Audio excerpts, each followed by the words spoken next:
২৬ জন টুরিস্টের মধ্যে ৩ জন ছিলেন নৌবাহিনী ও ইন্টেলিজেন্সের লোক। সেই ইনপুট কি এই উগ্রপন্থীদের কাছে ছিল? ৩ জনকেই কি মারা হয়েছে? এই ইনফরমেশন থাকলে সেটা এক সাংঘাতিক ব্যাপার। ২ হচ্ছে এনারা কি একে অন্যকে জানতেন? কোনো কভার্ড অপারেশন চলছিল যেটা ব্যাকফায়ার করেছে? কাশ্মীরের ২৭ জন মানুষকে হত্যা করেছে উগ্রপন্থীরা। সময়ের পথে সময় পার হয়ে যাচ্ছে। সামাজিক যোগাযোগ মাধ্যম আর গণমাধ্যমে উঠছে নানা প্রশ্ন, নানা ক্লু আর ডট মেলানোর চেষ্টা করছেন পর্যবেক্ষকরা। কিছু রহস্য প্রশ্ন আকারেও উঠে এসেছে। যেমন এই ২৬ জন টুরিস্টের মধ্যে ৩ জন ছিলেন নৌবাহিনী ও ইন্টেলিজেন্সের লোক। সেই ইনপুট কি এই উগ্রপন্থীদের কাছে ছিল? ৩ জনকেই কি মারা হয়েছে? এই ইনফরমেশন থাকলে সেটা এক সাংঘাতিক ব্যাপার। ২ হচ্ছে এনারা কি একে অন্যকে জানতেন? কোনো কভার্ড অপারেশন চলছিল যেটা ব্যাকফায়ার করেছে? সাধারণভাবে যদি আমরা দেখি, অন্তত উত্তরগুলো যদি আমরা একটু মেলাতে যাই, সেক্ষেত্রে আমরা দেখি যে পর্যটকরা আগে শ্রীনগর থেকে যেত আরু ভ্যালিতে। বেতাব সিনেমার কথা নিশ্চয়ই আপনাদের মনে আছে, বলিউডের খুবই বিখ্যাত একটি সিনেমা। সেই বেতাব সিনেমার শুটিং হওয়ার পর মানুষের নজর পড়ে এই বহিসারন ভ্যালিতে। জায়গাটির নামই হয়ে যায় এরপর থেকে বেতাব ভ্যালি। মানুষ সেখানে যেতে শুরু করেন এবং তারপর গত বেশ কয়েক বছর ধরেই এই বহিসারন ভ্যালি মানুষের নজর কেড়েছে এবং জানুয়ারি থেকে মে পর্যন্ত প্রতিদিন সেখানে ৩ থেকে ৪ হাজার মানুষ যান। এটাই গত ৪ বছরের গড় হিসেব বলছে ভারতীয় গণমাধ্যমগুলো। এই এলাকায় যাওয়া কিন্তু খুব সহজ নয়। এলাকাটি অত্যন্ত দুর্গম।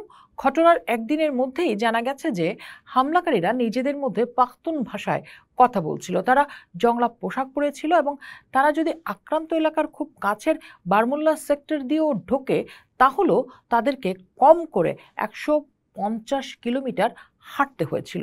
মানে তারা লাইন অফ কন্ট্রোল পার করে ২ থেকে ৩ দিন পরই ঢুকেছিল বহিসারন ভ্যালিতে, যার নিয়ারেস্ট অর্থাৎ সবচেয়ে কাছের লাইন অফ কন্ট্রোল হচ্ছে বারমুল্লা, যেমনটা বলছিলাম একটু আগে। কিন্তু সেখান থেকে সোজা যাওয়ার জন্য কিন্তু কোনো মোটর ব্যবহার করা যাবে না, অর্থাৎ কোনো ইঞ্জিন চালিত গাড়ি ব্যবহার করার সুযোগ নেই।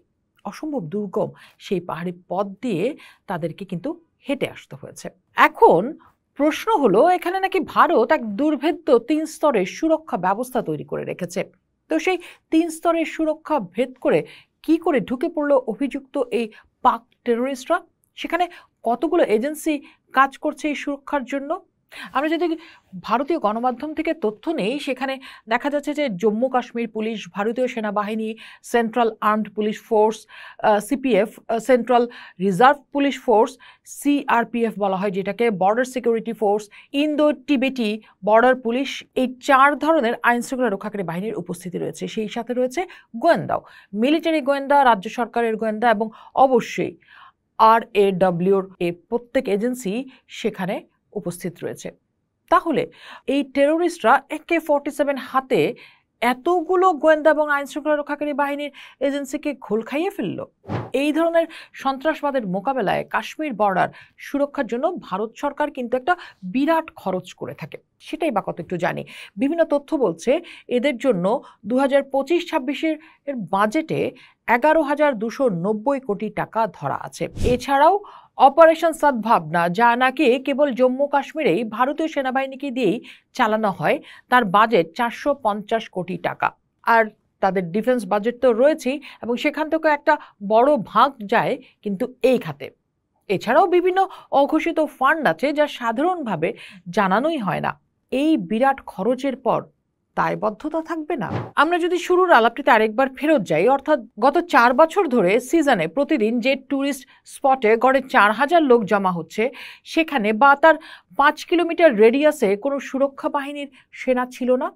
কারণ আমরা তো দেখি, অন্তত গণমাধ্যমে সেই খবরটি দেখতে পাই যে রাষ্ট্রীয় অতিথিরা যখন আসলে সেই এলাকা সফরে যান, আমি যদি একেবারে সদ্য সমাপ্ত অমিত শাহর সফরটি দেখি, যে সেখানে অমিত শাহ যখন গিয়েছিলেন ৩০টি গাড়ির কনভয় ছিল, শ্রীনগরে ৫ থেকে ৭ পা দূরে দূরে মিলিটারি পাহারার অবস্থান ছিল। তাহলে সেখানে যখন এত মানুষ একসাথে জড়ো হচ্ছেন এবং সেটি একটি সিজন বলে ধরে নেওয়া হচ্ছে, তখন কোনো পাহারা ছিল না। এটা কি ব্যর্থতা নাকি অন্য কোনো কিছু? ঘটনাস্থল থেকে ৫০ থেকে ৬০ রাউন্ড কার্টিজের খোল পাওয়া গেছে। তার মানে ৫০ থেকে ৬০ রাউন্ড গুলি চলেছে। সেখানে মিলিটারি আসতে আধা ঘন্টা সময় লেগে গেল। এবং আরেকটি জিনিস আমরা দেখছি যে এখানে স্থানীয়দের সহযোগিতা ছিল, না হলে এই তিনজনের পক্ষে এত সহজে হত্যা লীলা চালিয়ে পালিয়ে যাওয়াটা সম্ভব নয়। তার মানে স্থানীয় ইনপুট কিছুই নেই। গত 3 বছরে কেবল পেহেলগাঁও থেকে 350 বেশি যুবককে গ্রেফতার করা হয়েছিল। জনাব জেলে যার 50 জনের মতো রয়েছে। বাকিদের কাছে কি কোনো খবর ছিল না? বা বাকিদের কোনো খবর কি সুরক্ষা দপ্তরের গোয়েন্দাদের কাছে আছে? জানা যাচ্ছে এই ছেলেদের একটি গ্রুপ নাকি এই পাক উগ্রপন্থীদের শেল্টার, খাবার ইত্যাদির ব্যবস্থা করেছিল। সেই খবর কি সুরক্ষা বাহিনীর কাছে নেই? অথচ যে সমস্ত যুবকদের অ্যারেস্ট করা হয় নিয়ম মাফিক, তাদের ওপর লাগাতার নজরদারি থাকার কথা, তাদের মধ্যে থেকে ইনপুট পাওয়ার কথা আইনশৃঙ্খলা রক্ষাকারী বাহিনীর। তাহলে সেই ইনপুট কি আসেনি, নাকি কোনো কিছু চেপে যাওয়া হয়েছে? ভারতীয় গণমাধ্যম আরও কিছু প্রশ্ন তুলছে। তারা বলছে অমিত শাহ এপ্রিল মাসের দ্বিতীয় সপ্তাহে কেন গিয়েছিলেন কাশ্মীরে, কোন আলোচনা করতে, এবং সেই ভিজিটে পেহেলগামে গিয়েছিলেন কোনো বিশেষ ইনপুট কি ছিল সেই জন্য? একই সাথে তারা প্রশ্ন তুলছে প্রধানমন্ত্রী নরেন্দ্র মোদী কাশ্মীরে যাবার কথা ছিল 19 এপ্রিল, কেন তিনি গেলেন না সেখানে? ঠিক কোন কারণে সেই সফরটি বাতিল হলো? 3 জন পাক উগ্রপন্থীদের ট্রেস করা গেল না, খুঁজেই পাওয়া গেল না এখন পর্যন্ত। তাহলে কি তারা এই দেশেই অন্য কোথাও লুকিয়ে আছে? এই আলাপগুলো ভারতীয় গণমাধ্যম এবং সামাজিক যোগাযোগ মাধ্যমে বেশ জোরালোভাবেই চলছে। কারণ সাধারণত কাশ্মীরে যে রাস্তাতেই ঢুকুন না কেন একটা হিসেব তাদের থাকেই, বের হবারও থাকে সেই হিসেব। সেই তালিকা নিয়ে এখনও কিন্তু কেউ কোনো কিছু বলতে পারছেন না। অনেকেই বলছেন যে সেটার হদিস পাওয়া যাচ্ছে না, যদিও 3 দিন আগের থেকেই এই তালিকা যাচাইয়ের কথা বলছে আবার কিছু কিছু গণমাধ্যম। এই কাশ্মীরে অন্তত 5-6টা সন্ত্রাসবাদী গোষ্ঠী সরকারের কাউন্টার ইনসার্জেন্সি হিসেবে কাজ করছে। তাহলে এই 3-4 জন উগ্রপন্থী ট্যুরিস্ট যে এখানে আসলো, তারা কিভাবে ঢুকলো এবং কিভাবে বের হয়ে গেল? অনেক রহস্য, অনেক প্রশ্ন এখানে দেখা যাচ্ছে। কারণ এরকম রহস্যময় আরও হত্যাকাণ্ড কিন্তু ভারতের, অন্তত কাশ্মীরের ইতিহাসে রয়েছে। পুলওয়ামার কথাই আমরা বলতে পারি। এটা রহস্যজনক এই কারণে যে এটা ঠিক 3-4-5 মিনিটের অপারেশন নয়, প্রায় আধা ঘন্টা ধরে এই ঘটনা ঘটানো হয়েছে এবং বেছে বেছে গুলি চালানো হয়েছে। ব্যাপারটা এরকম যে তারা অন্তত পুরো ভারতকেই একটা মেসেজ দেওয়ার চেষ্টা করছে যে কাশ্মীর জান্নাত নয়, কাশ্মীরে গেলে মরতে হতেই পারে। ভারতীয় রাজনৈতিক বিশ্লেষকরা বলছেন 2019-এর পুলওয়ামার ঘটনা সবার মনে থাকার কথা, এবং সেদিনও 40 জন জওয়ান মারা গিয়েছিলেন। কারা, কিভাবে সেদিন এই আক্রমণ চালিয়েছিল, কাদের ব্যর্থতায় সেদিন এই দুর্ঘটনা হয়েছিল, টেররিস্টরা এতটা সুযোগ কিভাবে পেল, সেটি কিন্তু আজও পরিষ্কার নয়।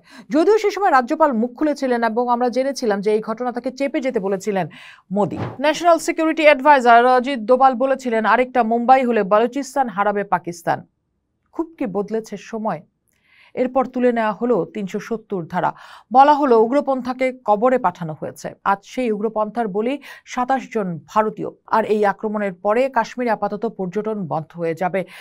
এবারে না খেতে পেয়ে সেখানকার মানুষ মরবে। এদিকে পাকিস্তানি গণমাধ্যমও তাদের উপর চাপানো দায়কে টানা অস্বীকার করে যাচ্ছে।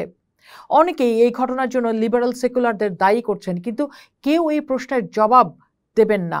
আবার একটা হত্যাকাণ্ড ঘটবে, বারবার চলতেই থাকবে এই পাল্টা হুমকি ধামকি, মিটিয়ে দেব, পুড়িয়ে ফেলবো, জানে মেরে ফেলবো, এরকম নানা বাক্যবান, নানা কথার চালাচালি।